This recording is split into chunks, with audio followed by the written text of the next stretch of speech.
On the Gull's Road by Willa Cather. It often happens that one or another of my friends stops before a red chalk drawing in my study and asks me where I ever found so lovely a creature. I have never told the story of that picture to anyone, and the beautiful woman on the wall, until yesterday, in all these 20 years, has spoken to no one but me. Yesterday a young painter, a countryman of mine, came to consult me on a matter of business, and upon seeing my drawing of Alexandra Deppling, straightway forgot his errand. He examined the date upon the sketch, and asked me, very earnestly, if I could tell him whether the lady were still living. When I answered him, he stepped back from the picture and said slowly, "So long ago. She must have been very young. She was happy." "As to that, who can say? About any one of us," I replied. "Out of all that is supposed to make for happiness, she had very little." He shrugged his shoulders and turned away to the window, saying as he did so, "Well, there's very little use in troubling about anything, when we can stand here and look at her, and you can tell me that she has been dead all these years, and that she had very little." We returned to the object of his visit, but when he bade me good-bye at the door, his troubled gaze again went back to the drawing, and it was only by turning sharply about that he took his eyes away from her. I went back to my study fire, and as the rain kept away less impetuous visitors, I had a long time in which to think of Mrs. Ebbling. I even got out the little box she gave me, which I had not opened for years, and when Mrs. Hemway brought my tea, I barely had time to close the lid and defeat her disapproving gaze. My young countryman's perplexity, as he looked at Mrs. Ebbling, had recalled to me the delight and pain she gave me when I was of his years. I sat looking at her face and trying to see it through his eyes, freshly, as I saw it first upon the deck of the Germania, 20 years ago. Was it her loveliness, I often asked myself, or her loneliness, or her simplicity, or was it merely my own youth?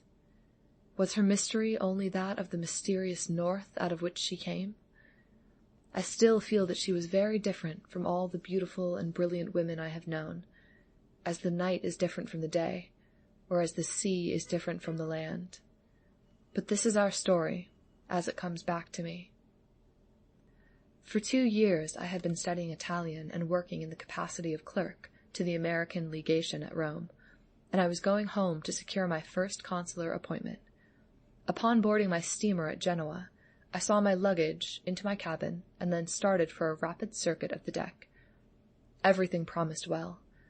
The boat was thinly peopled, even for a July crossing. The decks were roomy, the day was fine, the sea was blue. I was sure of my appointment, and best of all, I was coming back to Italy. All these things were in my mind, when I stopped sharply before a chaise lounge placed sideways near the stern.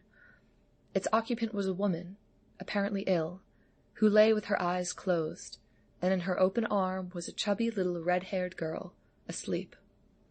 I can still remember that first glance at Mrs. Ebbling, and how I stopped, as a wheel does when the band slips. Her splendid, vigorous body lay still and relaxed under the loose folds of her clothing. Her white throat and arms and red gold hair were drenched with sunlight. Such hair as it was, wayward as some kind of gleaming seaweed that curls and undulates with the tide. A moment gave me her face, the high cheekbones, the thin cheeks, the gentle chin, arching back to a girlish throat, and the singular loveliness of the mouth. Even then it flashed through me that the mouth gave the whole face its peculiar beauty and distinction. It was proud, and sad, and tender, and strangely calm.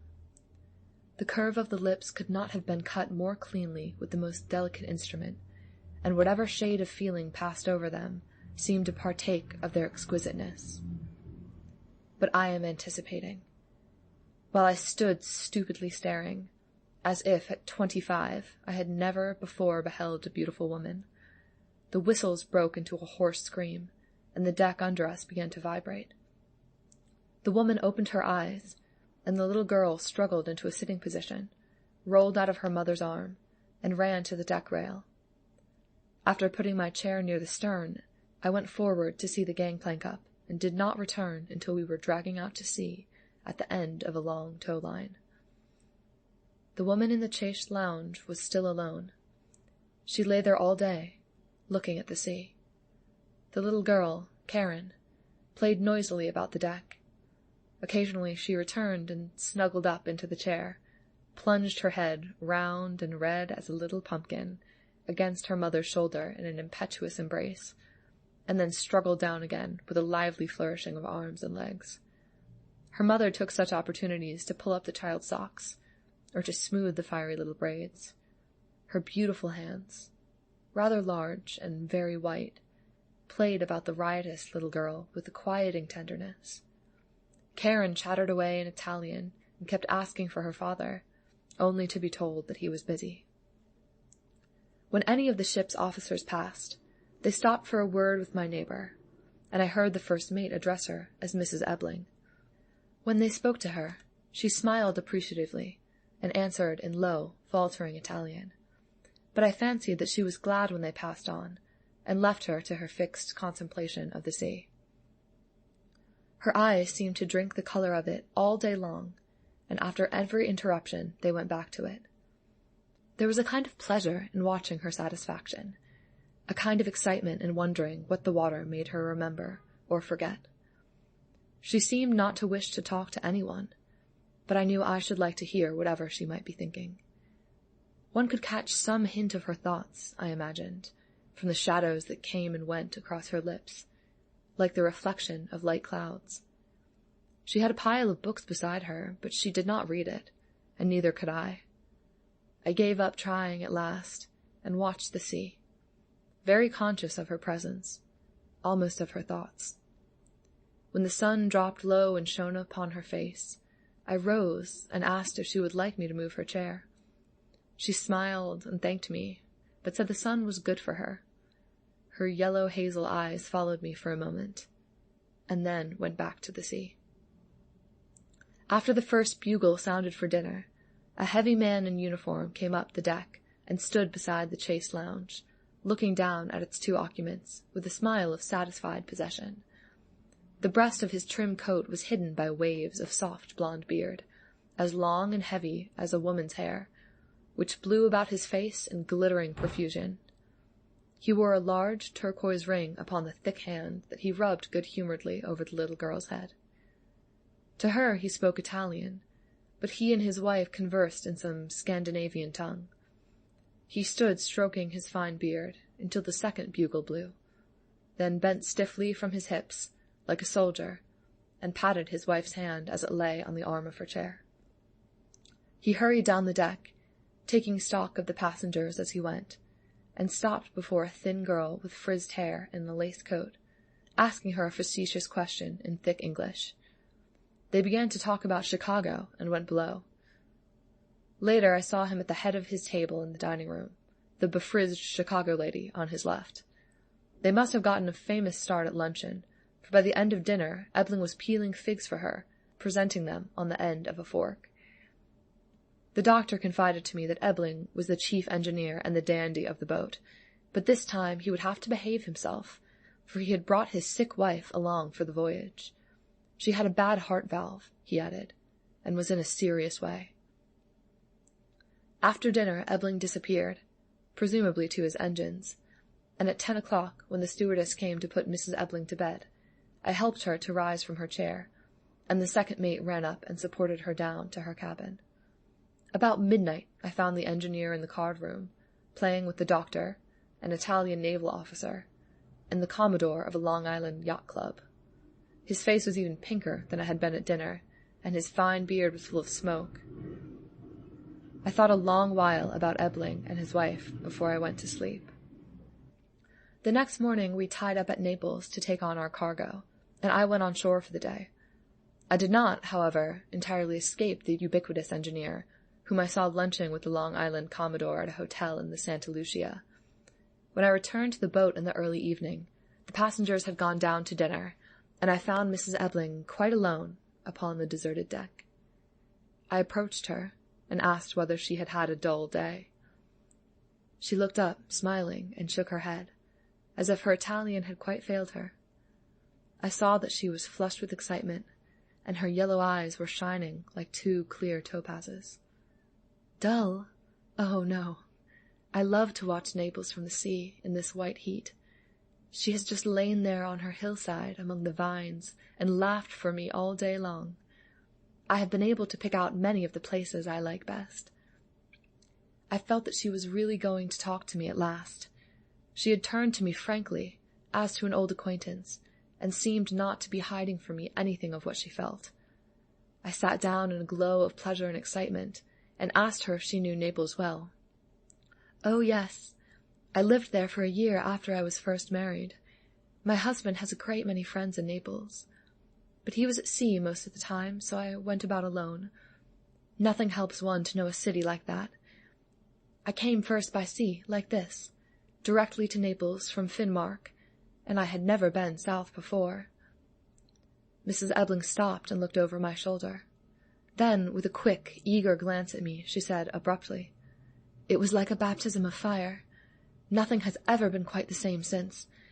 Imagine how this bay looked to a Finnmark girl. It seemed like the overture to Italy." I laughed.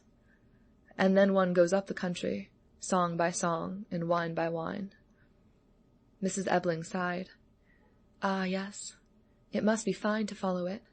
I have never been away from the seaports myself. We live now in Genoa. The deck steward brought her tray, and I moved forward a little and stood by the rail. When I looked back, she smiled and nodded to let me know that she was not missing anything. I could feel her intentness as keenly as if she were standing beside me.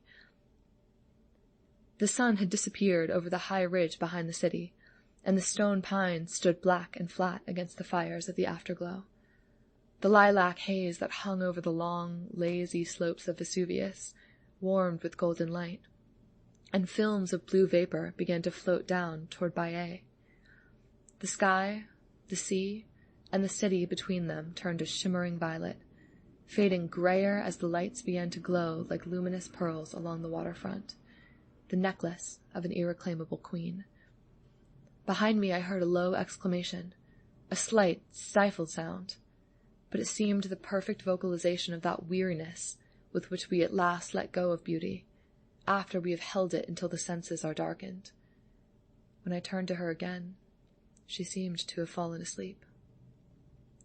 That night, as we were moving out to sea, and the tail lights of Naples were winking across the widening stretch of black water, I helped Mrs. Ebbling to the foot of the stairway. She drew herself up from the chair with effort and leaned on me wearily. I could have carried her all night without fatigue.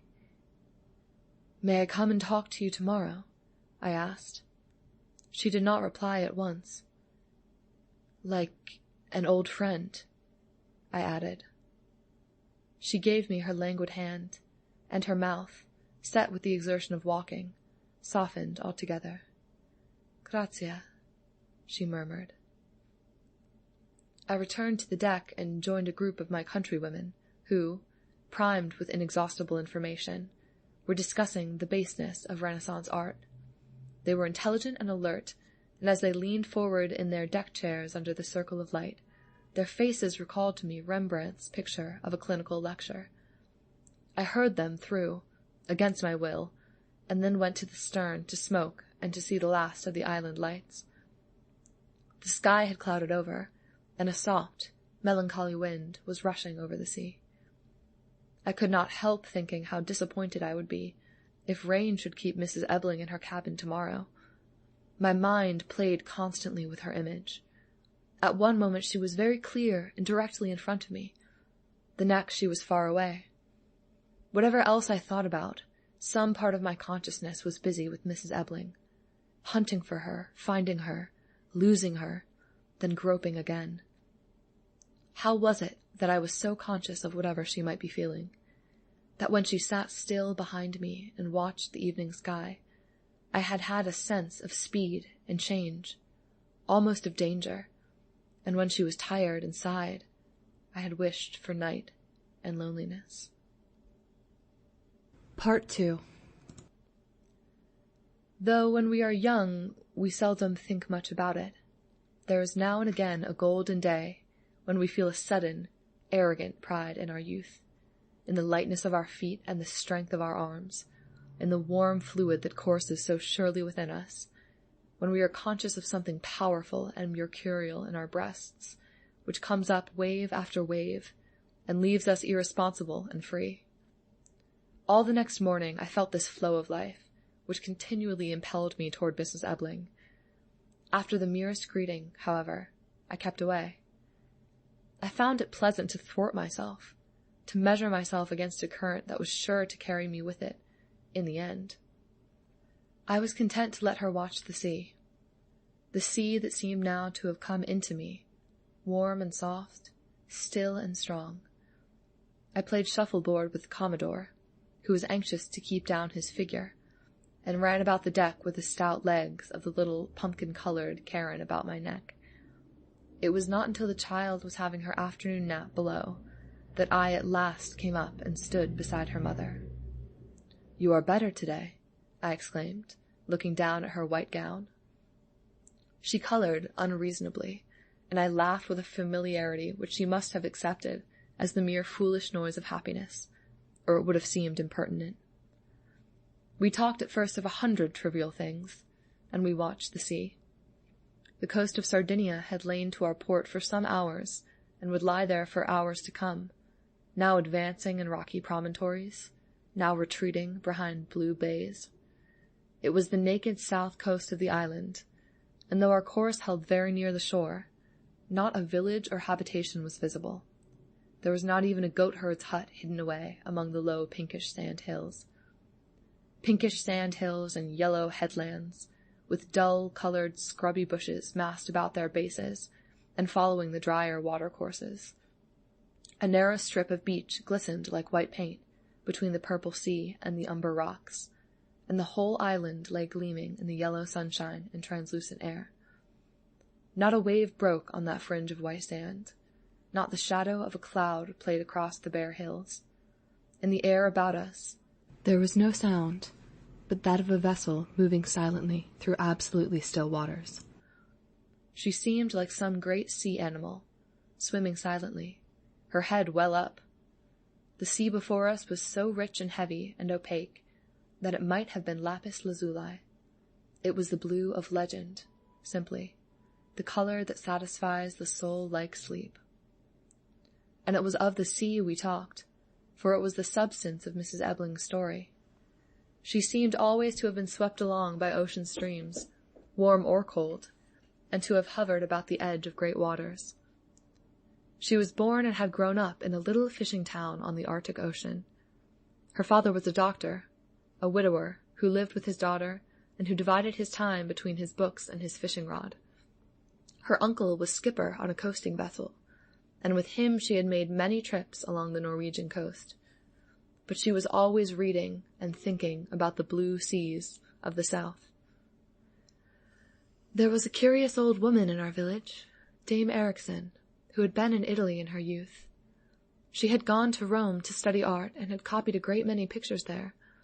She was well connected, but had little money, and as she grew older and poorer, she sold her pictures one by one, until there was scarcely a well-to-do family in our district that did not own one of Dame Erikson's paintings. But she brought home many other strange things, a little orange tree which she cherished until the day of her death, and bits of colored marble, and seashells and pieces of pearl, and a thin flask full of water from the Mediterranean. When I was a little girl, she used to show me her things and tell me about the South, about the coral fishers, and the pink islands, and the smoky mountains, and the old, underground Naples. I suppose the water in her flask was like any other, but it never seemed so to me. It looked so elastic and alive that I used to think if one unsealed the bottle, something penetrating and fruitful might leap out and work an enchantment over Finnmark. Lars Ebbling, I learned, was one of her father's friends. She could remember him from the time when she was a little girl, and he a dashing young man who used to come home from sea and make a stir in the village. After he got his promotion to an Atlantic liner and went south, she did not see him until the summer she was 20, when he came home to marry her.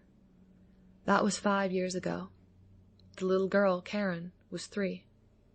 From her talk, one might have supposed that Ebbling was proprietor of the Mediterranean and its adjacent lands, and could have kept her away at his pleasure. Her own rights in him she seemed not to consider. But we wasted very little time on Lars Ebbling. We talked, like two very young persons, of arms and men, of the sea beneath us and the shores it washed.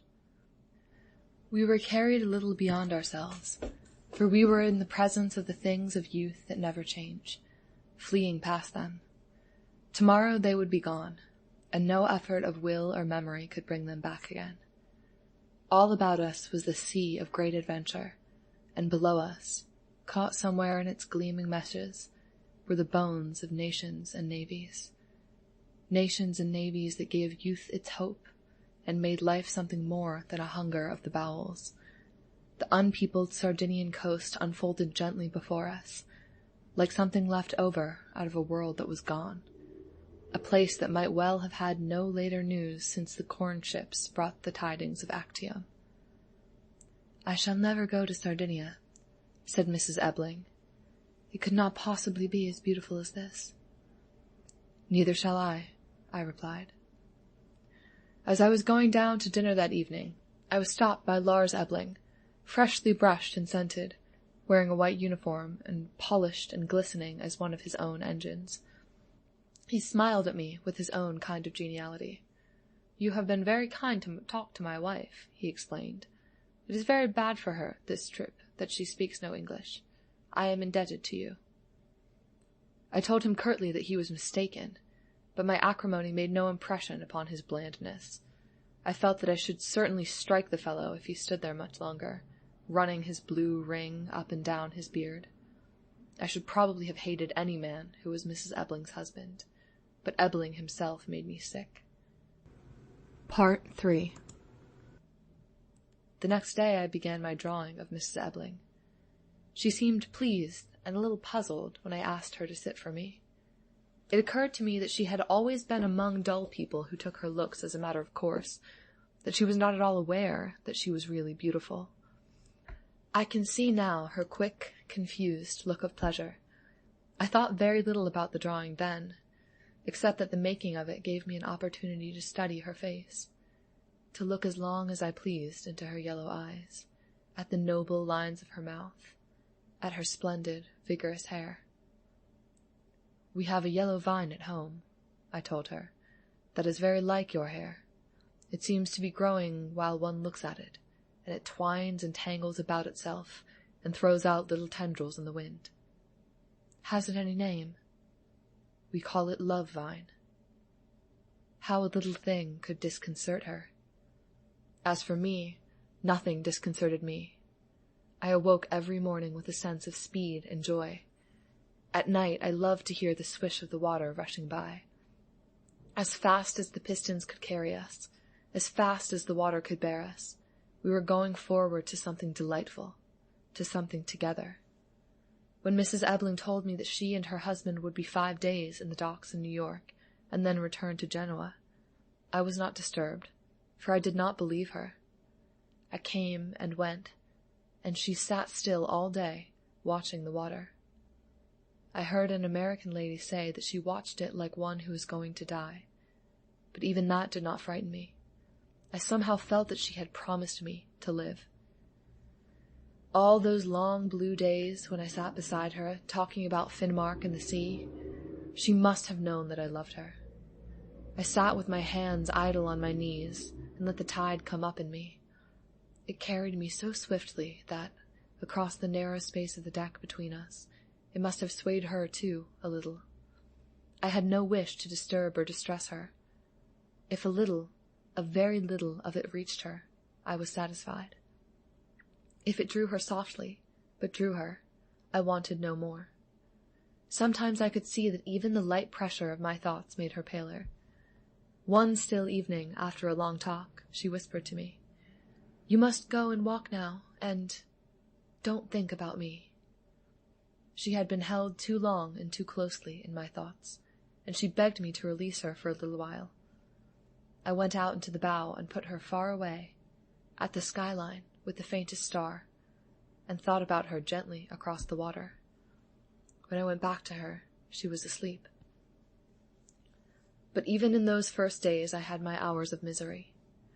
Why, for instance, should she have been born in Finnmark, and why should Lars Ebbling have been her only door of escape? Why should she be silently taking leave of the world at the age when I was just beginning it, having had nothing of whatever is worthwhile?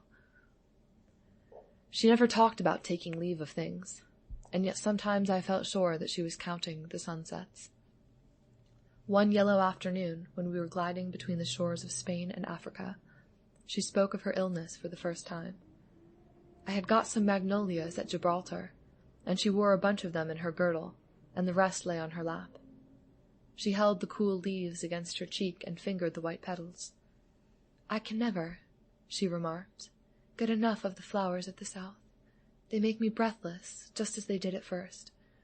Because of them I should like to live a long while. Almost forever." I leaned forward and looked at her. We could live almost forever if we had enough courage. It's of our lives that we die. If we had the courage to change it all, to run away to some blue coast like that over there, we could live on and on until we were tired. She smiled tolerantly and looked southward through half-shut eyes. "I am afraid I should never have enough courage to go behind that mountain, at least. Look at it. It looks as if it hid horrible things." A sea mist, blown in from the Atlantic, began to mask the impassive African coast, and above the fog the grey mountain peak took on the angry red of the sunset. It burned sullen and threatening until the dark land drew the night about her, and settled back into the sea. We watched it sink while under us, slowly but ever increasing. We felt the throb of the Atlantic come and go, the thrill of the vast, untamed waters of that lugubrious and passionate sea. I drew Mrs. Ebbling's wraps around her, and shut the magnolias under her cloak. When I left her, she slipped me one warm, white flower. Part 4. From the Straits of Gibraltar we dropped into the abyss, and by morning we were rolling in the trough of a sea that drew us down and held us deep, shaking us gently back and forth until the timbers creaked, and then shooting us out on the crest of a swelling mountain. The water was bright and blue, but so cold that the breath of it penetrated one's bones, as if the chill of the deep under-fathoms of the sea were being loosed upon us. There were not more than a dozen people upon the deck that morning, and Mrs. Ebbling was sheltered behind the stern, muffled in a sea jacket, with drops of moisture upon her long lashes and on her hair. When a shower of icy spray beat back over the deck rail, she took it gleefully. "After all," she insisted, "this is my own kind of water, the kind I was born in. This is first cousin to the pole waters, and the sea we have left is only a kind of fairy tale. It's like the burnt-out volcanoes. Its day is over. This is the real sea now, where the doings of the world go on." "It's not our reality, at any rate," I answered. "Oh, yes it is. These are the waters that carry men to their work, and they will carry you to yours." I sat down and watched her hair grow more alive and iridescent in the moisture. "You are pleased to take an attitude," I complained. "No, I don't love realities any more than another, but I admit them, all the same. And who are you and I to define the realities? Our minds define them clearly enough. Yours and mine, everybody's. Those are the lines we never cross, though we flee from the equator to the pole. I have never really got out of Finnmark, of course. I shall live and die in a fishing town on the Arctic Ocean, and the blue seas and the pink islands are as much as a dream as they ever were. All the same, I shall continue to dream them." The Gulf Stream gave us warm blue days again, but pale, like sad memories. The water had faded, and the thin, tepid sunshine made something tighten about one's heart. The stars watched us coldly, and seemed always to be asking me what I was going to do. The advancing line on the chart, which at first had been mere foolishness, began to mean something, and the wind from the west brought disturbing fears and forebodings. I slept lightly, and all day I was restless and uncertain, except when I was with Mrs. Ebbling. She quieted me, as she did little Karen, and soothed me without saying anything, as she had done that evening at Naples when we watched the sunset. It seemed to me that every day her eyes grew more tender and her lips more calm. A kind of fortitude seemed to be gathering about her mouth, and I dreaded it. Yet when, in an involuntary glance, I put to her the question that tortured me, her eyes always met mine steadily, deep and gentle, and full of reassurance. That I had my word at last happened almost by accident. On the second night out from the shore, there was the concert for the sailors' orphanage, and Mrs. Ebbling dressed and went down to dinner for the first time, and sat on her husband's right. I was not the only one who was glad to see her. Even the women were pleased. She wore a pale green gown, and she came up out of it, regally white and gold. I was so proud that I blushed when anyone spoke of her. After dinner, she was standing by her deck chair, talking to her husband, when people began to go below for the concert. She took up a long cloak and attempted to put it on. The wind blew the light thing about, and Ebbling chatted and smiled, his public smile, while she struggled with it. Suddenly his roving eye caught sight of the Chicago girl, who was having a similar difficulty with her draperies, and he pranced half the length of the deck to assist her. I had been watching from the rail, and when she was left alone, I threw my cigar away and wrapped Mrs. Ebbling up roughly. "Don't go down," I begged. "Stay up here. I want to talk to you." She hesitated a moment and looked at me thoughtfully. Then, with a sigh, she sat down. Everyone hurried down to the saloon, and we were absolutely alone at last, behind the shelter of the stern, with the thick darkness all about us, and a warm east wind rushing over the sea. I was too sore and angry to think. I leaned towards her, holding the arm of the chair with both hands, and began anywhere. "You remember those 2 blue coasts out of Gibraltar? It shall be either one you choose, if you will come with me. I have not much money, but we will get on somehow. There has got to be an end of this. We are neither one of us cowards, and this is humiliating, intolerable." She sat looking down at her hands, and I pulled her chair impatiently toward me. "I felt," she said at last, "that you were going to say something like this. You are sorry for me, and I don't wish to be pitied. You think Ebbling neglects me, but you are mistaken. He has had his disappointments too. He wants children and a gay, hospitable house, and he is tied to a sick woman who cannot get on with people. He has more to complain of than I have, and yet he bears with me. I am grateful to him, and there is no more to be said." "Oh, isn't there?" I cried. "And I?" She laid her hand entreatingly upon my arm. "Ah, you. Don't ask me to talk about that. You." Her fingers slipped down my coat sleeve to my hand and pressed it. I caught her 2 hands and held them, telling her I would never let them go. "And you mean to leave me day after tomorrow? To say goodbye to me as you will to the other people on this boat?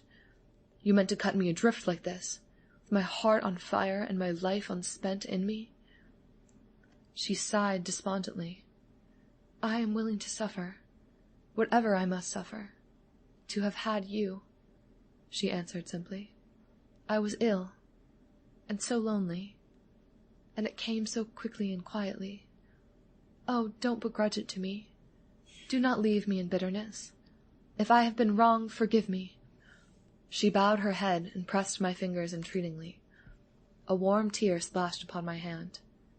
It occurred to me that she bore my anger as she bore little Karen's importunities, as she bore Ebbling. What a circle of pettiness she had about her. I fell back in my chair and my hands dropped at my side. I felt like a creature with its back broken. I asked her what she wished me to do. "Don't ask me," she whispered. "There is nothing that we can do. I thought you knew that. You forget that I am too ill to begin my life over. Even if there were nothing else in the way, that would be enough. And that is what has made it all possible, our loving each other, I mean. If I were well, we couldn't have had even this much.